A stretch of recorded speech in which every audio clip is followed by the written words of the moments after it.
إيمانك شيء قرا لقو قبائن الرحمن كقول كيف ما سور مقايبة قول كيف فردوسية شنو قرصا وليجية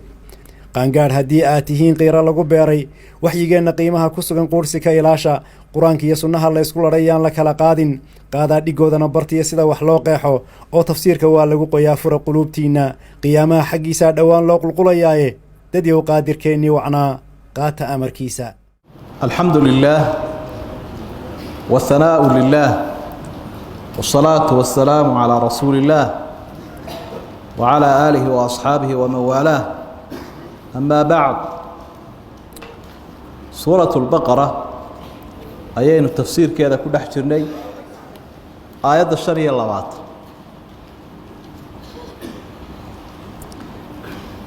قال الله تعالى: إلهي وحي وبشروا حد نبي محمد وبشاريساه الذين آمنوا دتك إلهي هميي وعملوا الصالحات عمل هذا ونكسرنا السمايي أن الله من إليه نجوب الشارع جنات بيرة جنة كويا له تجري من تحتها الأنهار واستأذن وبيد وأيصداء وقلقليا وبيد لا يقاني كلما رزقوا منها مركز طاء لجر راشمه أما عنا لجسية جنة من ثمرة من الله سيو رزقا إياه أو أرساقات أيوتها نفسنا يا قالوا وحيليهين هذا كان إمكنا لسيي الذي رزقنا من قبل وكي إمك كهرنا لسيي وقت كهر با كنا لسيي إمكنا لسيي وأتوا به بولاهي الوالسية متشابها نسقوا يسوء أجاج وحي هذا الكاوي هذين وحن لسيا اسكو وضع أجاج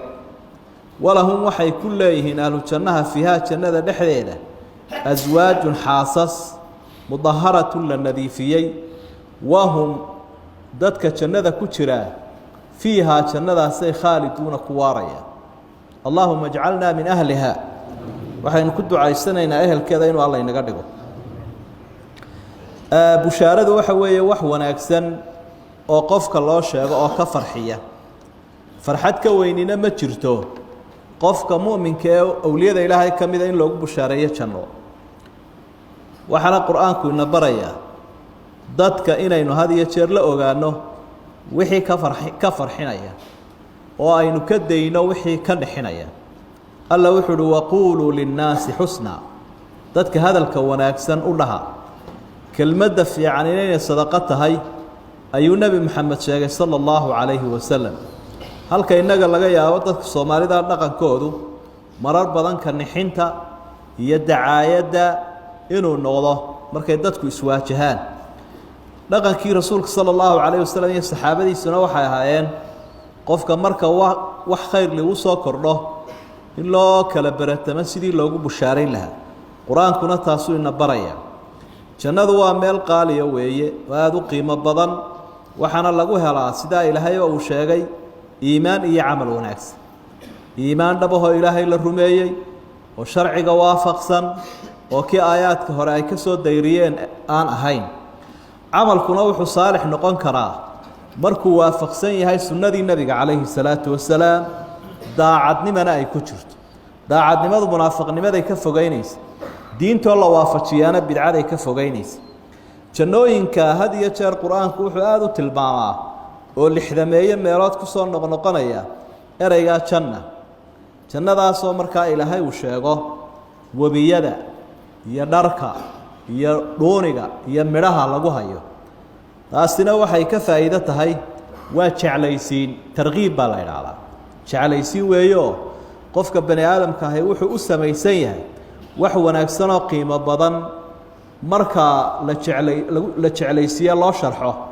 inuu hadiyo jeer u cishqiyo oo u hanqaltaago oo u hawl galo wax khatar ah ku soo fool marka looga warramana dee inuu ka feejignaado ka dido oo dib uga joogsado waana sababta naarta iyo balaayooyinkeeda quraanku uu inoogu sheegay ahlu jannuhu midhaha jannada yaala xagga tayada ma kala dhacaan xagga muuqaalkana way siman yihiin iyadoo laga yaabo dhadhanka inay ku kala duwan yihiin halka inagu aynu aragna midhahan adduunyada qaar way foolxun yihiin qaar way rifrifan yihiin qaar araggaaba diidaya marka kuwii hore la siiyey kuwa dambe iyadoo laga yaabo inay xagga dhadhanka ku kala duwan yihiin xagga muuqaalka way ka siman yihiin kullamaa rusiquu minha min thamara mar kasta oo jannadu waxa la siinaya u badan yahay kullamaa waxay tilmaamaysaa waa tikraar bay faa'iidaysaa soo noqnoqod raashinku ma kala go-ayo laa maqduucatin walaa mamnuuca deeqda meesha lagu hayo cunno leh ee cabitaan leh ee midho leh way isdaba taagantay kullamaa hal meeshan busaaradda ah ee lagu leeyahay mar safarkiibaa go-ay mar hebel baaba kuu diidayba mar adigaaba waayey waxaa ma laha mar kastoo midho la siiyo waxay leeyihin hada aladii rusiqnaa min qabl kani waa kii markii hore la siiyey ma kala dhacaan dhadhankii laakiin markay arkaan bay garanayaan ilaahayna waa kaa yidhi wuu isu wadeegay xagga muuqaalka waxa ilaahay uu raaciyay xaasasbayn leyn la nadiifiyey waanay ku waarayaan waxa halkaa lagu hayaa waxaan halkan lagu hayn dadku markay adduunyadan joogaan waxay la waasheen labadaa afka iyo ibta maxaad la heshaa unbaa lagu dagaalamaya afkaa maxaad la heshaa ibtaase maxaad la heshaa labadaasoo miir qaba oo laga dhargay halkaasaa lagu hayaa wax alla waxaa xarbu tadaafuc adduunyada maraya ee la dagaalamayo la is-eryanayo wixii la cunayay iyo wixii la cabayay iyo wixii xaas laga dhiganayay ama lagu hamad baxayay baa loo howlgalaya halkaasa haddaba lagu hayaa halkan tani ma xidhiidhsano oo surma seegtada ku badan iyo isa seegseege waxa lagu hayaa halkaa wixii la cunayay wixii la cabayay iyo raaxadii rag iyo dumarba waana labada uu nebigu ka digay calayhi salaatu wasalaam in xaaraan lagu isticmaalo yaa ii ballan qaadaya buu inuu afkiisa ilaaliyo iyo ibtiisa hoosoo xaaraan uu ka ilaaliyo aniguna jannada aan u ballan qaadaa kaadhkeedaan diyaaru laha rasuulku saasuu leeyahay calayhi salaatu wasalaam marka waa lagama maarmaan qofka muslimka ahi afkiisa iyo iibtiisa iyo uurkiisa inuu xaaraan ka ilaaliyo si uu deeqdan ilaahay joogtada u helo waxa iyaduna si cajiiba inaad intaaba wax la hesho labadaada afka sare iyo ka hoose intooda wax la hesho inaad weligaaba ku hayso oo aanu kaa kala go-in wahum fiiha khaaliduun dee waxay yihiin maxay wahum fiiha khaaliduun way ku waarayaan khuluudkuna wax cajiiba wey waynu arki doonaaye ibliis markuu degayey ama suldaarayey ama khiyaameynayey nebi aadam halkuu ka soo galay waxay ahayd hal adulluka calaa shajarati اlkhuldi wa mulkin laa yabla ma ku tusiya aadamow wax la iska yeelanayo weligiioo adduuna macnaha deeq ilaahay oo la helayo oo haddana aan laga dhimanayn marka halkaa intaasaa isku hagaagsan sidaasuu qur'aanka kariimka ilaahay inoogu bushaareeyey subxaana wa tacaala ooriyaha waxaa halkan alle uu ku sifeeyey inay yihiin kuwo mudahara la nadiifiyey marka daahiran wa baatinan xagga muuqaalkana waa ka nadiif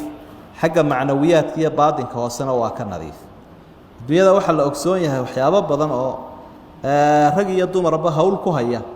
inay jiraanoo fudalaadahoo dheeraada saxaradii kaadidii wixii la odhan jiray dhalmada dhiiggii ilaa culimada qaarkood in badanoo ka midi waxay ku tegayaan xataa biyihii taranka iyo wixii la socsocon jiray midna ma jiro biyahan taranka uba dee waxay u iman jireen in dadku tarmo dee cidiba tarmi mayso qof waliba halkiisuu la soo jiifaa ku taagan yihi sidaa daraaddeed biyihii taranka iyana ma jiraanba fudalaadka dheeraadka lahaaba iyaga qudhigoodu ka mid yihin qofku raaxadiisiina sidii buu helaya baatinkiina dumarkii waa ka nadiif weeye oo markaa dee aan idhaahdo murankii iyo xaggii akhlaaqiyaadka iyo wixii oo dhan waa dad ka nadiif ahoo qof keliya ayuunbay ka dhigayn ahlujannuun qaala allahu tacaala ilaahay wuxuu uhi ina allaha ilaahay laa yastaxii kama xishoodo an yadriba inuu dad yahow idiin yeelo maalan maa tusaale kastuu doonaya ilaahay wuu idiin samaynayaa bacuudatan kaneecuu tusaale ka dhigaya famaa fowqahaa iyo wixii ka sarreeya faama aladiina aamanuu dadkii ilaahay rumeeyey ee alla yaqaanka ahaa fayaclamuuna waxay garanayaan annahu tusaalahaas alxaqu min rabbihim xaq inuu yahay ilaahooda xaggiisa ka yimi wa ama aladiina kafaruu kuwii gaaloobayna fayaquuluuna waxay odhanayaan maadaa araada allah ilaahay muxuu ula jeedaa bihaadaa tusaalahan maalan tusaale ahaan muxuu ilaahay kan tusaale uga dhigay kaneecadan iyo wixii la mid ah yudilu bihi kaiiran in badan ilaahay wuxuu ku luminayaa oo dadka ka mida tusaalaha wayahdii bihi kaiiran in badanina ilaahay wuu ku hanuuninayaaoo dee qofkii rumeeyaana wuu ku hanuunay kii dafiree diidee ka soo horjeedsadaana wuu ku hallaabay wamaa yudilu bihi ilaahay kuma luminaya ila alfaasiqiin kuwa alle ka fogaaday ee ilaahay diiday ayuunbaa sabab u noqonayaa tusaalahan inay ku gaaloobaan marka halkan waxaynu ka arkaynaa ilaahay baa wuxuu inoo caddaynayaa subxaana wa tacaala khalqiga adduunyadan ku nool kitaabkii loogu talagalay loo soo dejiyey rasuulkiina loo soo diray sala allahu calayhi wasalam inay yihiin qaar kala duwan way kala duwan yihiin dadku ma sinna way kala dhaqaaqeen qolo ilaahay wixii xaggiisa ka yimaada waxay og yihiin inuu caqligana u kordhinayo cilmigana u kordhinayo maslaxadoodii iyo dantoodana yahay mar walba way ku qanacsan yihiinoo way rumaynayaan qolana dee ibleys baa ka dhex hadlaya ibleys oo aynu arki doonno taariikhdiisa iyo howlgalku ku haya ilmo bani aadam ayaa jihaynaya oo hagaya oo ilaahay seejiyey wixii ilaahay ka yimaada xaggiisa kuma kalsoona way diidan yihin qur-aanku markaa wuxuu mar walba inoola taagan yahay shayga qiimaynta la idhaah oo dadku adduunyadan intay joogaan waxay mudan yihiin in aanay isku walaaqanaanin oo aanay ishuwanaanine dee ay qiimayn yeeshaan qiimayntaasay ku kala tegayaanna abaalmarinta aakhiro marka amhaasha iyo tusaalayaasha waa inagii soo aragnay iyo miisaanka iyo faa'iidada ay ku leeyihin qur-aanka dhexdiisa tusaalahanina 9kii tusaale suuraddan suuratulbaqara ay bixinaysay kii saddexaad weeye laba hore aynu usoo marno munaafiqiinta lahaa qur-aanku markaa xayawaanada sidaynu xusi doonno qaar badan baa qur-aanka dhexdiisa ilaahay xayawaanka oo abuuray ku xusaa nimankii gaaleed markay doonayeen inay duraan qur-aanka ama wax ka sheegaan waxay yidhaahdeen kitaabkani hadduu yahay mid ilaahay xaggiisa ka yimi ila ilaahay waa mid wanaagsan waa mid aan cidila mid ahayne muxuu qur-aanka dhexdiisa tusaale ugu soo qaadanayaa kaneecada iyo duqsiga iyo quraanjada iyo xayawaanadaa yaryar waa xayawaano yaryaro xasharaada waa waxaan macno lahayn maxaa hadduu kitaabkan ilaahay xaggiisa ka yimi waxaa yaryarka a loogu sheegay ee dadkuba aanu jeclayn u karaahiyeysto allaba wuxuu xusay subxaana wa tacaala halkan tusaalahani inuu yahay mid ilaahay xikmaddiisa uga jeedo ilaahayna aanu ka xishoonayn oo siduugaabu uga xishooda dee waabu abuuraydee mar hadduu abuurayba xikmadda uga jeedo siduu uga xishoodaa rab sirta ku jirta maroodiga ee nolosha ah ayuunbaa ku jirta kaneecadana waa sirulxayaa sirta nolosha taasay ka siman yihiin marka sifooyinka ilaahay uu leeyahy waxaa ka mid ah sifada xishoodka ina allaha xayiyun kariim nebigu calayhi salaatu wasalaam wuxuu ku yidhi xadiidkii saxiixa ah ilaahay waa mid deeq badan oo xishooda oo addoonkiisu hadduu gacmaha kor u taagu ducaystuu baryo ilaahay wuxuu ka xishoodaa inuu ku soo celiyo gacmihii oo maran kolle wuxuunbuu ugu soo ridi marka sifaadka ilaahay bay ka mid tahay inuu maaragtay yahay mid xayiyo xishoonaya laakiin xishoodkaasi baa ka duwan keennu waa mid qajilaad iyo qabandhacya ku jirto iyo si noqosho ilaahay ma laha subxaana wa tacaala kaasoo waa inaga duwan yahay maalan maa bacuudatan famaa fowqaha tusaaluhu doono ayuu samaynayaayoo kaneeco iyo wixii ka sii weynaa ama kaneeco iyo wixii ka sii yar kaneecana tusaale uu ka dhigaya sa ayaba sheegeen waanu ka yarayn karaa dadkii qolo waxay ogaadeen inuu tusaalahani xaqiyo way rumeeyeen waa mu'miniinta qolona waa kuwan ka hor yimid oo waa gaalo way ku gaaloobeen laakiin qur-aanku wixii uu sheego qofka qaata ee u hoggaansamaa wuu hanuunay wamaa yudilu bihi ila alfaasiqiin qofka diida waxyiga iyo wuxuu u sheegay waa faasiq ilaahay buu ka fogaaday bahashan la yidhaahdo kaneecada ee nimankaasi ay xaqireen ay yidhaahdeen qur-aanka dhexdiisa maxaa loogu sheegay laha cajaa'ib waxay leedahay cajaa'ib cajaa'ibkeedaa inaynu wax ka soo qaadanaana ama wax ka xusnaana cajaa'ibka imika laga arkay markii dee daraasadaha la sameeyey ee qalabkan horumarsan ee mijharada iyo microscobyada la isticmaalay waxay taasi daliil u tahay icjaaskii xalayto aynu ka soo warramaynay ama mucjisnimadii qur-aanka ee loo yaqaano al-icjaaz alcilmi icjaaska la xidhiidha xagga cilmiga iyo horumarka qur-aanku uu ka sii warramay bani aadamku gadaal ama hadda ay arkeen kaneecadu iyadoo ah xayawaankaa yar ee sidaa u yar haddana waxaa la ogsoon yahay inay bani aadamkaba ka xoog badan tahayba oo marka u horeysa ay weerar inagu hayso hay-adda caafimaadka adduunka ee munadamatu sixa alcaalamiya waxay soo saaraan sanadkiiba bani aadamka inta ka dhimatay iyo dilkiisa waxa u sabab ahaa maxaa basharkii adduunyadan ku noolaa 7 bilyan kor u dhaafay imise qof baa dhintay maxaase sabab u ah si bal caafimaadka loo horumariyo oo dib loo eego waxaan u malaynayaa 2014 meelaha ay ahayd taqriiban daraasadii ka dambeeyay ma haynee ayaa waxay soo saareen in tirada dadka ka dhimatay ay kaneecadu ka dishay 750 kun oo qof bal ka sheekee adduunyadan dadka ku nool kaneecadu waxay dishay xayawaanada adduunyada wax dila number 1 kaneecada noqotay xayawaanka adduunyadan basharka dilay ee khatarta ku haya kaneecada yar ee la yidhi maxaa tusaalaha loogu soo qaatay dad caariday ayaa ka noqotay 750 kun oo qof bay dishay halka bani aadamku dilka iyagu istilayaan uu noqday 437 kun oo qof waa khatartay dadku isku hayeen iyo dadkan caalamka ee hubka sitay ee aad arkaysa leedahay kuwa waxba iskaga harin inta kaneecadu dishay ayaa ku soo laabmaysaba way sii wadeen oo waxay yiraahdeen bahalaha aad looga cabsado sida tacaabiinta oo kale maska iyo abeesada iyo sunta badan iyagu 100 kun oo qof bay bashar ka dileen sanadka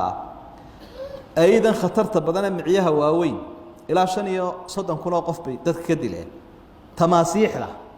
bahalka u ilka weyn wuxuu ilaahay abuuray ee ugu khatar badan waa baalkan yaxaaska la yiraahdo kun qof baa ka dilay weeyaan sanadka marka halka maxaad ka aragtay bahashii la xaqiray oo lalaha u weyn bay iyada haysaba khatarta weyn ta wahdishaawada digabayda iyaba waa cajaay dhiiga dadka ka muudsata oo inay waxanta samaysay ku rinto ayaabay taasi sabab u tahayba kuweeda ragaahi way iska ilka qabow yihiinoo dheecaanka dhirta iyo ubaxay ka cabaan laakiin tadadigun baa la inagu saliday qalabkan daraasada lagu sameeyay markaa mutatawirka ah waxay yiraahdeen waxay dhakada ku leedahay kun indhood wax badan oo la yaabtaad ku arki laakiin awoodii ilaahay bay noo muujinayaan waxaas afkana waxay ku leedahay 48 ilkood inagu intaynu ilkaha leenahay ilkeenu waa misad ma tirisay wali ilkaaga 230 meelahaas weey iyadu 48 weey wayna dheertay waxay leedahay 3 wadne mid qura hadaad adigu leedahay haduu istaago ay ku dhamaanayso iyada 3 wadna isbedelaya waxay leedahay sidoo kale sakaakiin lix ah ama khartuumkeena yar gafuurka yar waxay ku leedahay 6 mindiyood oo ka khatarsan kuwa dhakhtarku wax ku qalo markuu wax qalayo 3 baal bay leedahay oo dhinac walba 3 baal bay ku leedahay baan leeyahay wuxuu ilaahay awood u siiyay marka ay qofka bani aadamka doonayso inay soo weerarto ur aad u dheer oo qofka bani aadamka dhididkiisa ayay soo urinaysaa iyo kaarboonkan ka soo baxaya waxay ku taqaanaa marka halka inuu qof hurdo waliba inuu hurdo iyo inuu soo jeedana way kala taqaanaa kaarboonka laftiisa ayaa urtaa ku kala garanaysa waxa musawada ilaahay uu siiyo shucaac ay ku arkayso qofka jirkiisa oo ay ku garanayso xididada xambaara dhiiga meesha ay ku yaalaan ayay ku arki karaysaa wuxuu ilaahay awood u siiyay inay wadato qalab badan oo cusbitaaladan casriga ilmo bani aadam aan haysaninba oo shaybaara marka qofka kolkay u timaado waxay ku garan karaysaa urteeda inuu qofkan yahay mid dhiigiisu wanaagsan yahay isticmaali karayso iyo inuu yahay mid ama xanuunsanaya ama aan dhiigiisu macaanayn waxaad aragtaa qof baa wada seexanaysana adigu caawa kaneecad ka cabanaysa isna wuxuu ku leeyahay kaneecada sheegaysaa maxay ahayd fayruusaad iyo malaha waxba isaga la socda dhiigiisa marka dadku waa ku yiraahdaa aniga dhiigayga macaano kaneecadu ima deyso iyo aniga dhiigaygu qaraariyo kaneecada ima taabato markay qofka doonaysa inay durto waxay ku sameynaysaa takhdiirkaas waa maxay qofka marka la qalayo soo lama suuxiyo way ku suuxinaysaa markaasay dhiigiina taxliil ku sameynaysaa markaasay tamyiicna ku sameynaysaa tamyiicu waa maxay dhiigu si aanu isu qabsanina dareero uu noqdo meesheedan yara dhuuban mari kara dawadaana way ku daraysaa markay kaa dhammaysato ayay ku sii daynaysaa horta wixii ay ku raacinaysa bakteeriyadii wixii ay ku raacinaysa sida malaariyadii markay iyadu kaa dhammaysataa bay ku sii daynaysa si aanad miskiinkaa iska hawaaraad tahay aan dhiiggii yaraa kaaga daadanin dhiig joojinna way ku raacaysa iyadoo sii dhaqaajinaysaba ayaad adigu meeshii xoqanaysa markaa wixii ay ku shubtay ee ay ku suuxinaysa ayaa markaa bararkan iyo waxaan keenaya way kaa dhammaysatay markaad soo boodaysa aad meeshii ay ku cununayso min cajaa'ib illaahi bay ka mid tahay cajaa'ibteeda waxaa ka mid a noocan ilaahda jinsigeedu ilaa 35 qaybood weeye noocyadeeduna ilaa 3000 meelahaasay gaadhaan waxaa aad u la yaab badan cilmiga casriga imika waxa lagu ogaaday ama qalabkan wixii aan ishu qabanaynin lagu eego waxay leedahay bay yidhaahdeen xayawaan kale ama xasharaad kale oo ilma qabatiya oo ay xambaarsan tahay taas waa isxambaar marka xasharaad kale dusha ku sidataa wuxuu talo ilaahay ugu raray ilaahay baa garanaya innagaba imisaynu xambaarsanay qaar baynu dusha ku sidanaa ma aragno qaarna calooshaynu ku sidanaa wataa lagu leeyahay qofka bani aadamka calooshiisa waxa ku jira xataa bakteeriya u baahan yahay oo dheefshiidkiisa ka qayb qaadanaysa Soomaa marka xayawaankaasi ama xasharada yaran microscope kun lagu arkayo way isxambaarayna dusha ku sidataa waxa ay daweysana Allahu a'lam wali lama ogaanin culimada qaar kood baa markaa waxay ku fasireen in waxa ay dusha ku sidataa uu noqon karo fama fawqaha marka macnaheedu waxa weey ilaahay tusaale wuxuu ka dhigayaa bacuudatan kaneeco fama fawqaha iyo waxaan ay dusha ku sidato ilaa wuxuu diidayaa ma jireen lagu fasiro hadii wixii dusha ay ku sidatay la helay oo xasharaadkaas marka idinku xasharaad kaneecadana sheegaysaan arkaysaan kaneecada ilaahay tusaale idin ka dhigaya ka yaray dusha ku sidatana tusaale ka dhigaya المهم intaasi naga filan xayawaanka la xaqiray awoodiisa uu leeyahay marka waxay dili karaysaa insaankii adduunyada maamulay waxay dili karaysaa xayawaano badan oo aad u waaweyn marka awoodii ilaahay subhanahu wa ta'ala aynu ka arkayna kownkan iyo xayawaanada ayuu bay taasina kamid tahay wahada ma aquluhu wa astaghfirullah wallahu subhanahu wa ta'ala a'lam يا منزل الآيات والفرقان بيني وبينك حرمة القرآن اشرح به صدري لمعرفة الهدى واعصم به قلبي من الشيطان